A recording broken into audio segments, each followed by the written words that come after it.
हम लोग पॉइंटर के बारे में बेसिक डिस्कस कर रहे थे। तो बेसिकली पॉइंटर जो होता है एक पॉइंट्स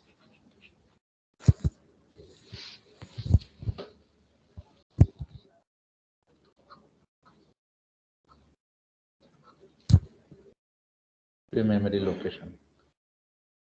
एक minute,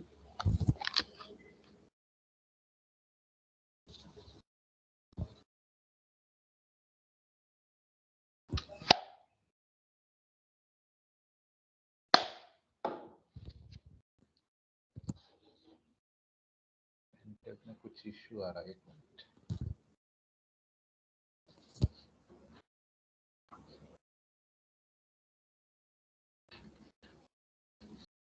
So it points to a memory location.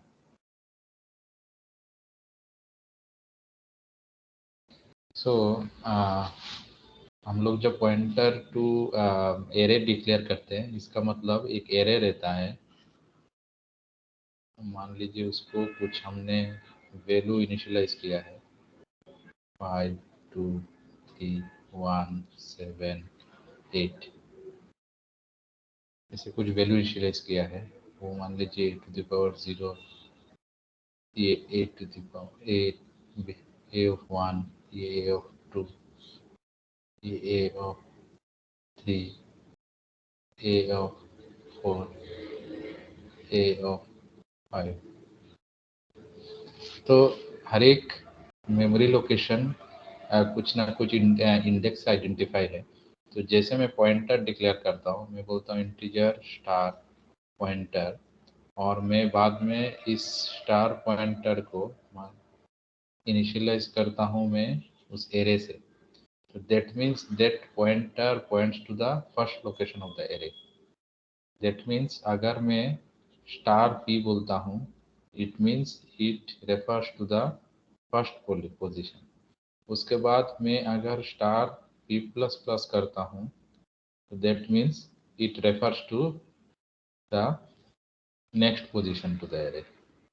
Similarly अगर मुझे डायरेक्टली एक पॉइंटर को ऐसे इनिशियलाइज, जैसे मैंने यहाँ पे इनिशियलाइज किया है, ऐसा अगर मैं नहीं करना चाहता, मैं डायरेक्ट करना चाहता हूँ, I can still do it using integer star P 5, उसके बाद 1 2 3 4 5। Like this I can declare an pointer array. So either I make a simple array and then I initialize to the pointer variable, or otherwise I create directly pointer array. These are the two types.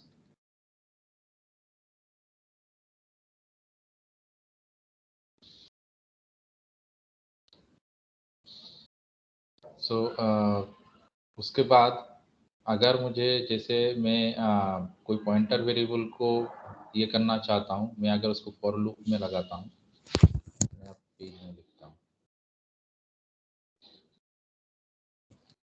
तो मैं जैसे कोई भी array को मैं initialise करना चाहता हूँ, तो integer i is equal to 0, i less than 3, i plus plus. उसके बाद प्रिंटफ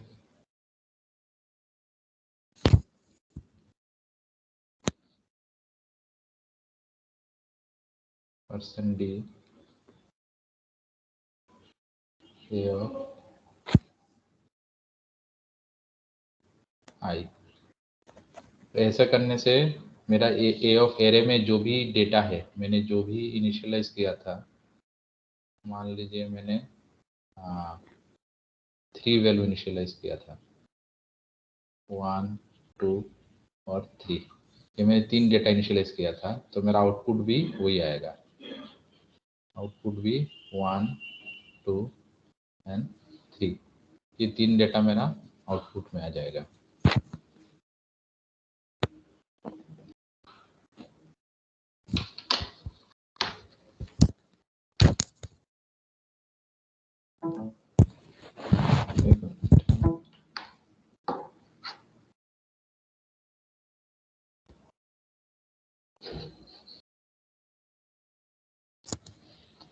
तो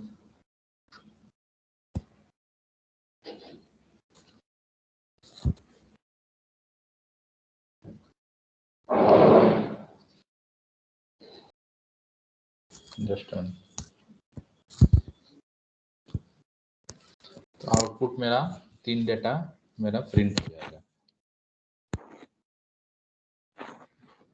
तो सिमिलरली अगर मैं पॉइंटर से करना चाहता हूँ,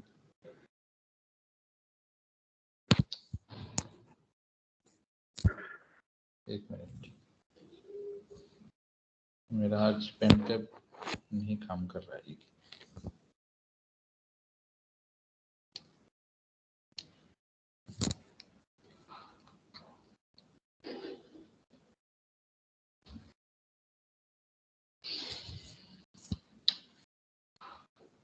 मैं इसको दूसरी तरीके से दिखाता हूँ।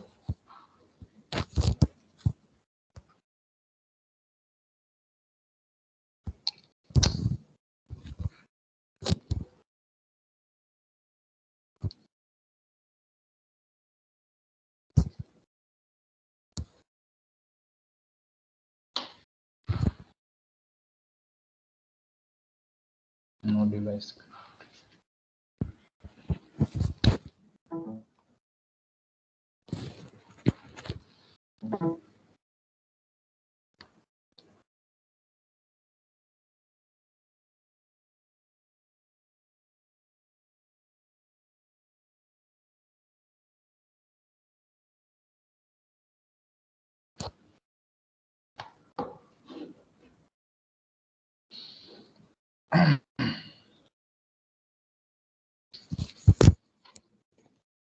ओके,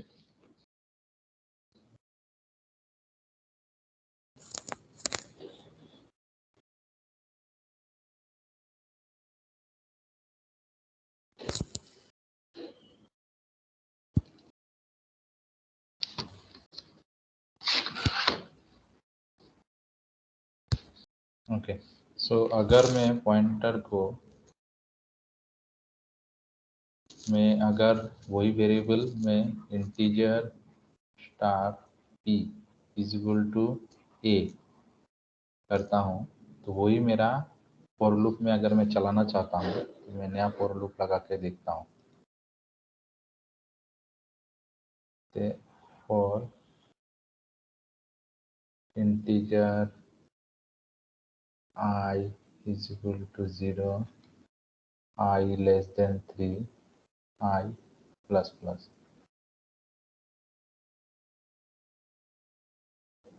printf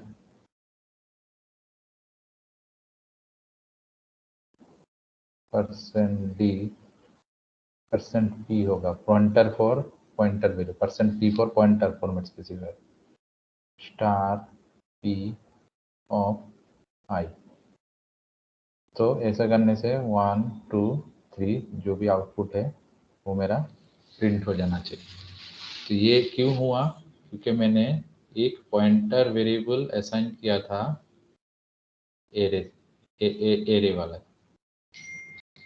जो भी मैंने स्टार पॉइंटर मैंने किया है उसको मैंने असाइन किया है एरे से। तो एरे में जो भी हमारा एलिमेंट रहेगा,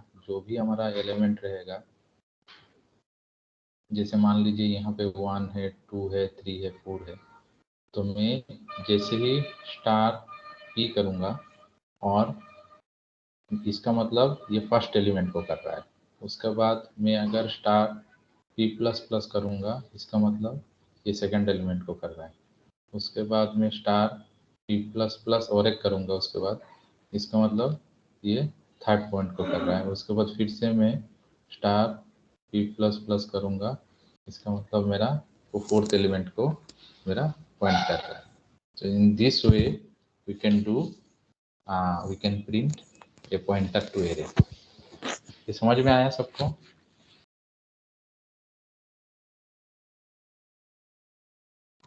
yes sir. Yes sir. Okay, तो मैं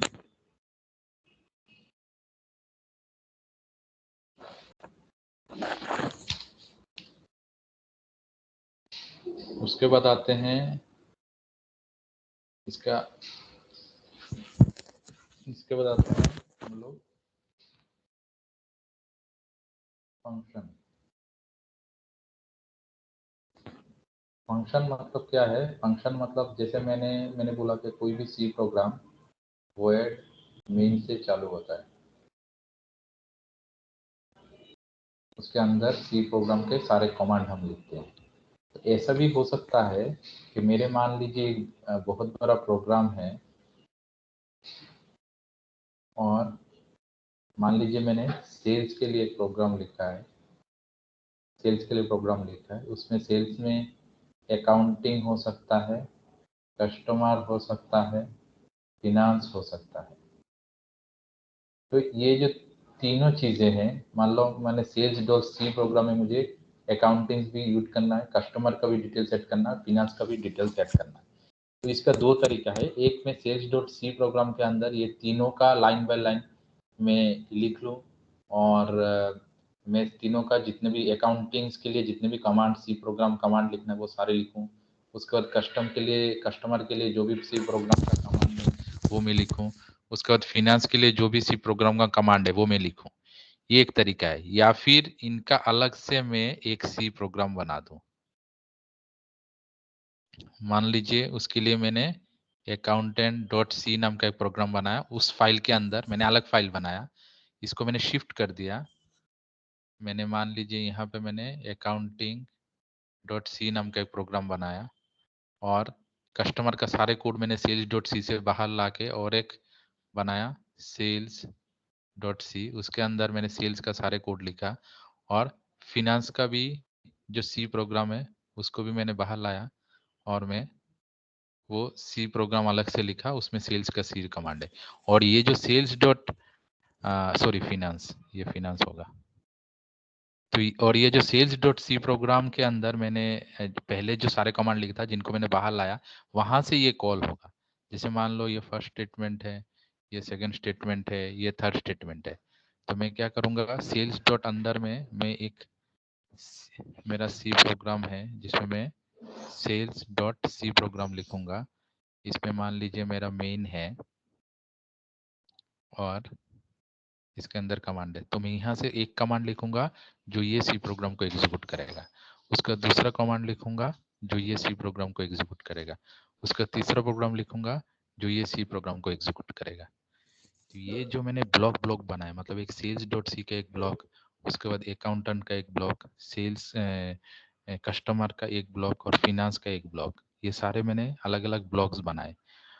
उससे क्या फायदा होगा कि फ्यूचर में अगर मुझे सिर्फ सेल्स प्रोग्राम एग्जीक्यूट करना है, कस्टमर प्रोग्राम एग्जीक्यूट करना है, ये कस्टमर वाला होगा।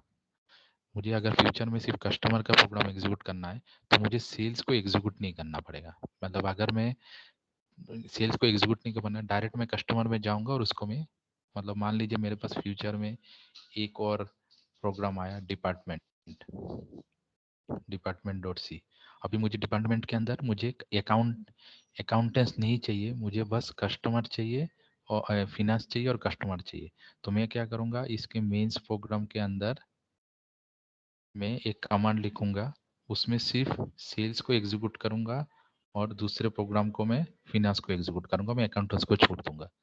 तो इससे क्या है कि अलग अलग कंपोनेंट हम बना रहे।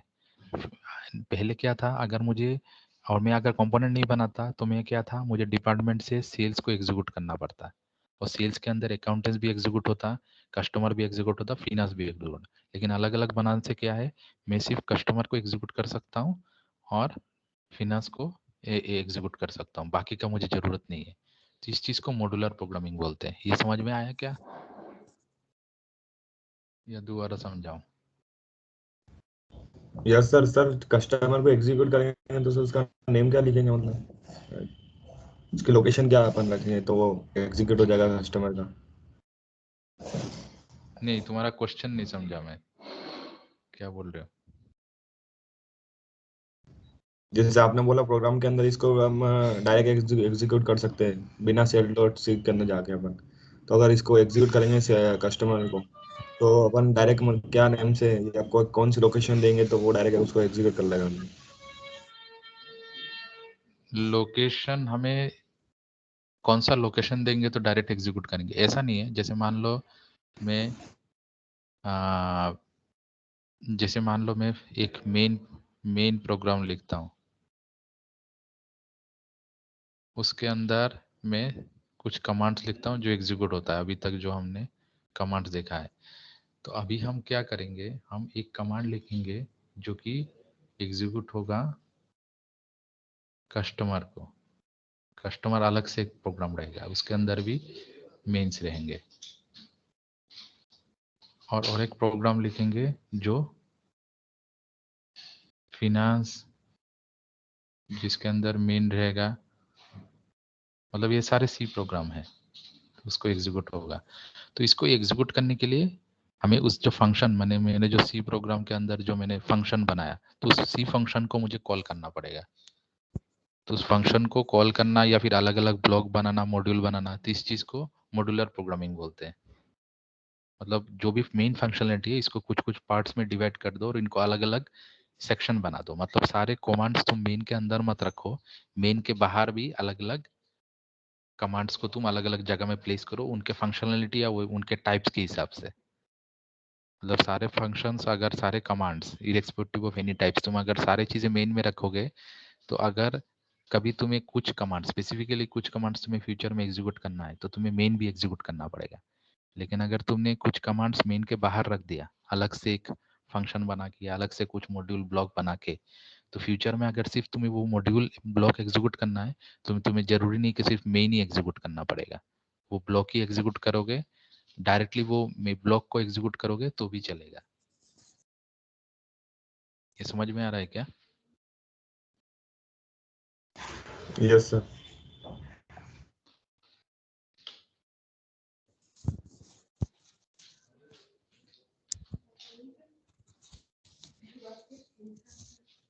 एक मिनट वेट।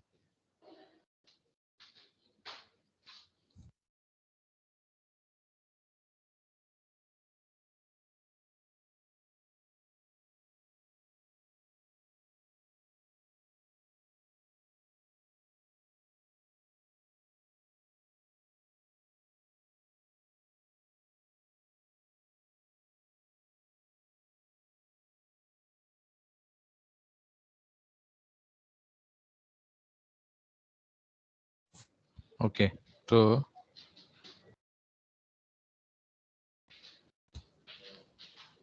ये हमारा एक मॉड्यूलर प्रोग्रामिंग या फंक्शन प्रोग्रामिंग का काम है।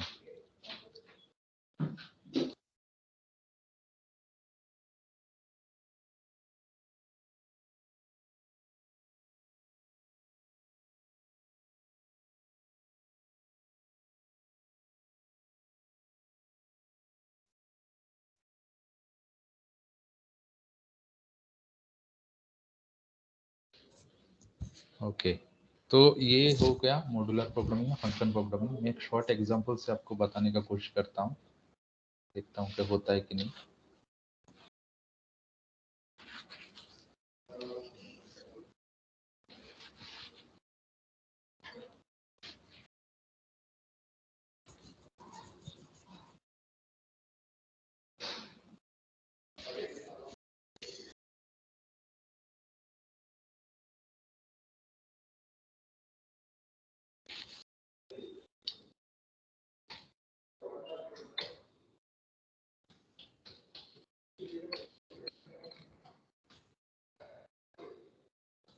ओके, मैं तो फिर इंक्लूड किया।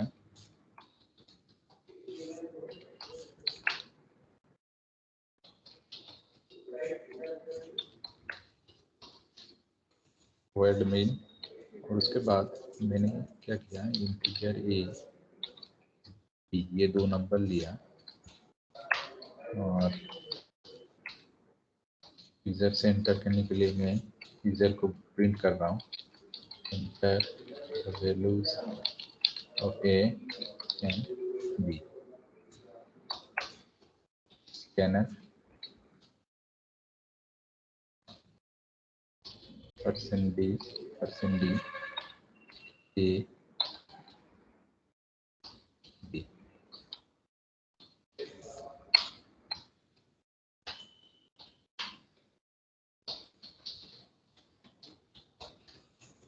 ये मेरा दो वैल्यूज इंसर्ट है।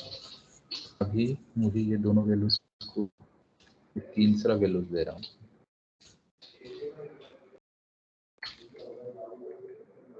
C is equal to A plus B।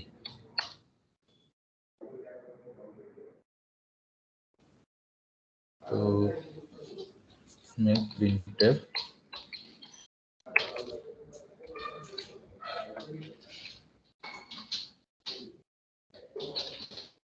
Addition of %d and %d is %d A, B, C। 3% replace होगा, पहला पर्सन ए से, दूसरा होगा बी से, तीसरा होगा सी से। इसको पहले रन करके देखते हैं। सर प्रिंटफ में एरर आएगा।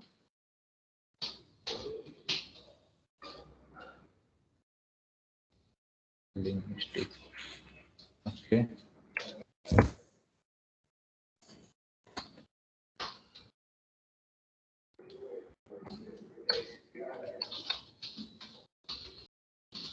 Ten, addition of 10 and 20 is 30। तो ये मैंने इन वैल्यू ऐड किया है, दो वैल्यू ऐड। अभी मैं फ्यूचर में चाहता हूँ कि मैं एक फंक्शन बनाऊं D E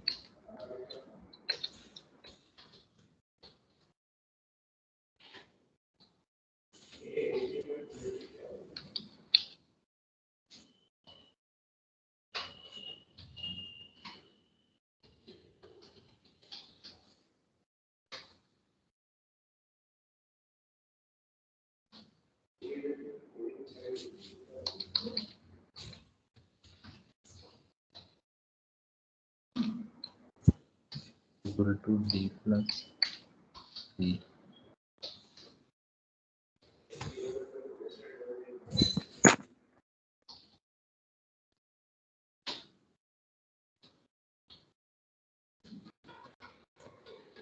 addition of %d and d is %d e, e, ये मैं क्या कर रहा हूँ, एडिशन का जो ऑपरेशन है वो मैं इधर कर रहा था, इस चीज को मैं सिर्फ फंक्शन में कर रहा हूँ। अभी इसके लिए मैंने ये जो दो लाइन मैंने लिखा है, इन दो लाइन को मैं दूसरे एक अलग से फंक्शन बना के, एडिशन नाम के एक फंक्शन बना के मैं उसको काम कर रहा हूँ। तो अभी मुझे इस फंक्शन को भी यूज करना पड़ेगा या फिर इसको कॉल करना पड़ेगा। मैंने क्या किया, दो वैल्यूज लिया यूजर से और उसके बाद मैंने एडिशन नाम का जो फंक्शन जो नीचे बनाया था, इस फंक्शन को मैंने कॉल किया है और उस फंक्शन के अंदर में एज ए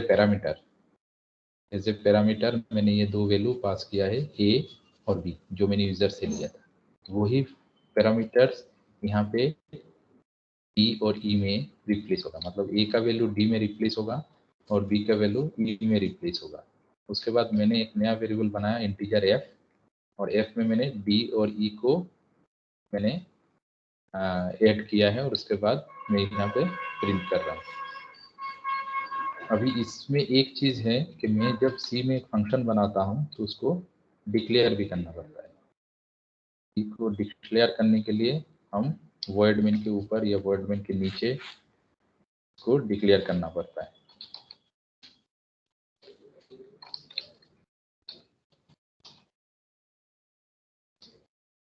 उसमें सिर्फ डेटा टाइप बताना पड़ता है कि मैंने एडिशन नाम का फंक्शन बनाया, उसमें दो इंटीजर वैल्यू रहेगा और वो उसका रिटर्न टाइप वॉइड है। तो मुझे सिर्फ ये लिख के बताना पड़ता है कि जब लाइन बाय लाइन एग्जीक्यूट करे उसको ये भी पता चले कि एडिशन नाम का एक फंक्शन रहेगा जिसके अंदर दो डेटा टाइप रहेंगे, दो वेरिएबल रहेंगे जिनका डेटा इंटीजर और जो वॉइड रहेंगे, मतलब वो रिटर्न कुछ नहीं करेगा। और उसके बाद मेन फंक्शन मैंने बनाया फंक्शन में एज इट इज काम कर रहा है। उसके बाद एडिशन जो मैंने फंक्शन बनाया, इसमें मैंने ये 2 वेरिएबल पास किया है, और उसके बाद ये 2 वेरिएबल डी और ई में रिप्लेस होगा, और एफ में नया वेरिएबल बनाया जो डी और ई को एडिशन करेगा और इसको रिप्लेस करेगा। देखते हैं क्या क्या एरर है इसमें। 2 एरर है। स्टेटमेंट मिसिंग, ये मैंने सेमीकोलन नहीं दिया है। दूसरा क्या एरर है, कोई एरर नहीं है। Control F9, enter the values 10, 20, Alt F5, addition of 10 and 20 is 8। ये जो मैंने डायरेक्ट वैल्यू पास किया है, और मैं पहले ए को पास किया है, वो ए को डी से रिप्लेस होगा और बी ई से रिप्लेस होगा, और उसके बाद ए और बी का वैल्यू जो डी और ई में है, ये दोनों एडिशन होके एफ में रिप्लेस हो, एफ में आएगा, और एफ हम इधर पास करेंगे। इसका एडवांटेज क्या है? अभी तुम बोलते तो सर ये तो पहले भी कर रहे थे, extra line of code add हो गया, तो उसका फ़ायदा क्या है? फ़ायदा ये है कि फ्यूचर में अगर मैं कोई दूसरा प्रोग्राम मुझे लिखना है, या फिर मुझे मान लीजिए मुझे एडिशन फंक्शन मुझे एग्जीक्यूट करना है कहीं और से, तो मुझे फिर से मेन को एग्जीक्यूट करने का ज़रूरत नहीं पड़ेगा।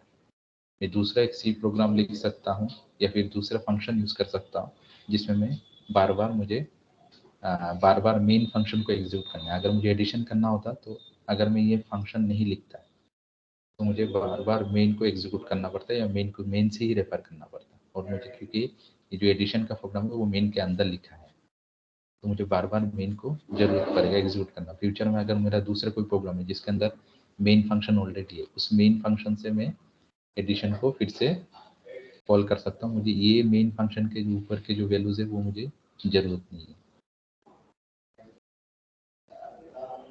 तो जैसे मैं और एक बार और जितनी बार भी मैं करना चाहता हूँ, जैसे मान लीजिए मैं यहाँ पे मैं और एक कर रहा हूँ वॉइड एडिशन 1, ये नाम का एक फंक्शन बनाया जो इंटीजर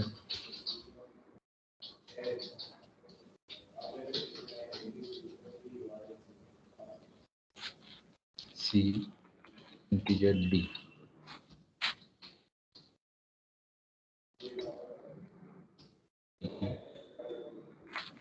ई और H,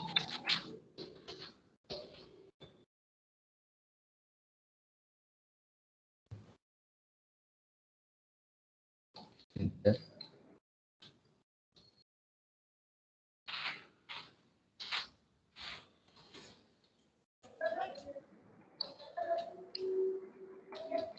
enter values of G. मैं सिर्फ एक ही वैल्यू ले रहा हूँ, जी।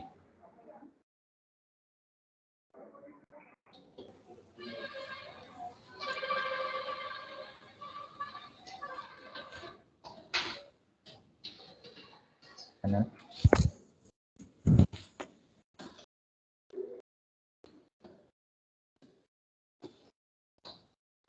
परसेंट डी वैल्यू जी,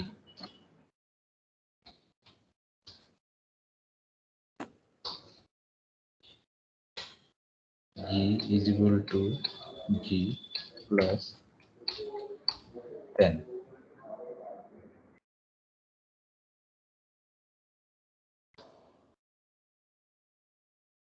उसके बाद printf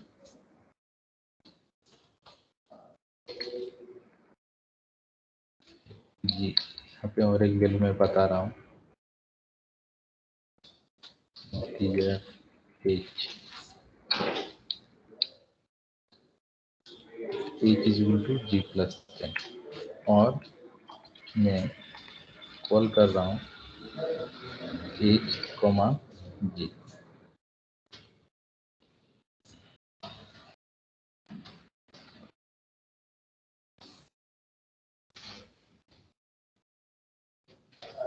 तो क्या होगा, एक बार तो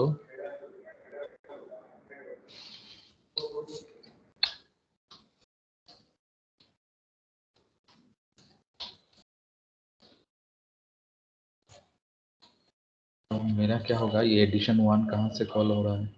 मान लो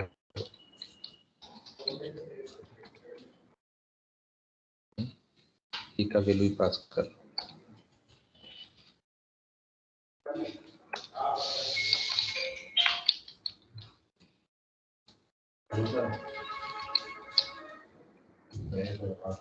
तो मेरे दो फंक्शन बने हैं, एक एडिशन वन। एडिशन में क्या हो रहा है, दो वैल्यू ऐड हो रहा है, और एडिशन वन में क्या हो रहा है, एडिशन वन में एक ही वैल्यू ले रहा है, और क्या हो रहा है, एडिशन वन में एक ही वैल्यू ले रहा है, और इसका नया वैल्यू हमें जरूरत नहीं है, तो इसको हम हटा सकते हैं।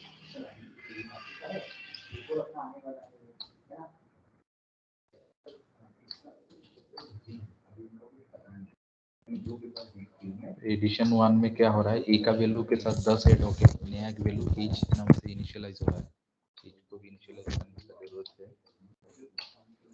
और उसके बाद ये जो 10 ऐड होके, जो ए का वैल्यू 10 ऐड होके जो नया वैल्यू आया, ए का वैल्यू और ए का वैल्यू 10 ऐड होके जो नहीं आया, वो मैं फिर से इसमें कॉल हो रहा है। तो कॉल होने के बाद मैं इसका जो ओरिजिनल जो मैं प्रिंट हो रहा था, वो मैंने फिर से वही फंक्शन में कर रहा हूँ। तो इसको मैं करके देखता हूँ, क्या एरर है, कोई एरर नहीं है।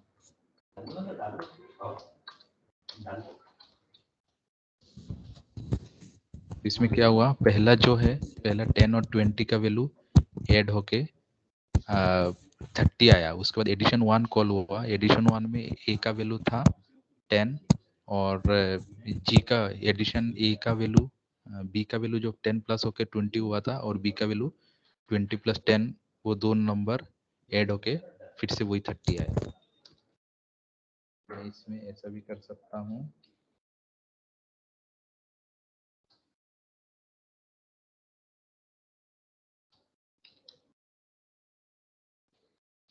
बी का वैल्यू देता हूँ,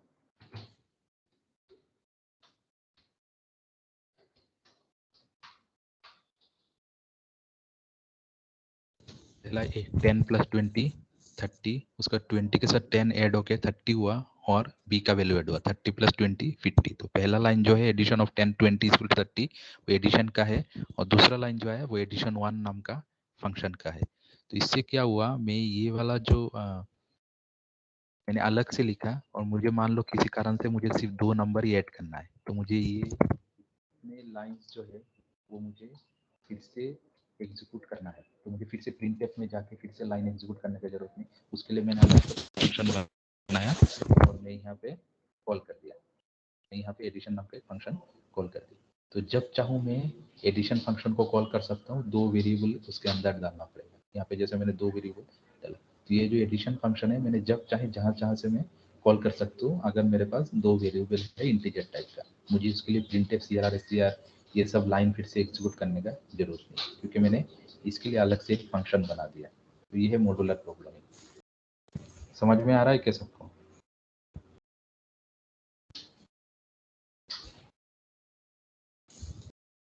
yes sir. Yes sir. Okay, तो आज के लिए इतना ही। मैं आपको कुछ टॉपिक्स भी दिया था असाइनमेंट में, वो आप करते रहना, और उसके रिलेटेड कोई क्वेश्चन है तो मुझे आप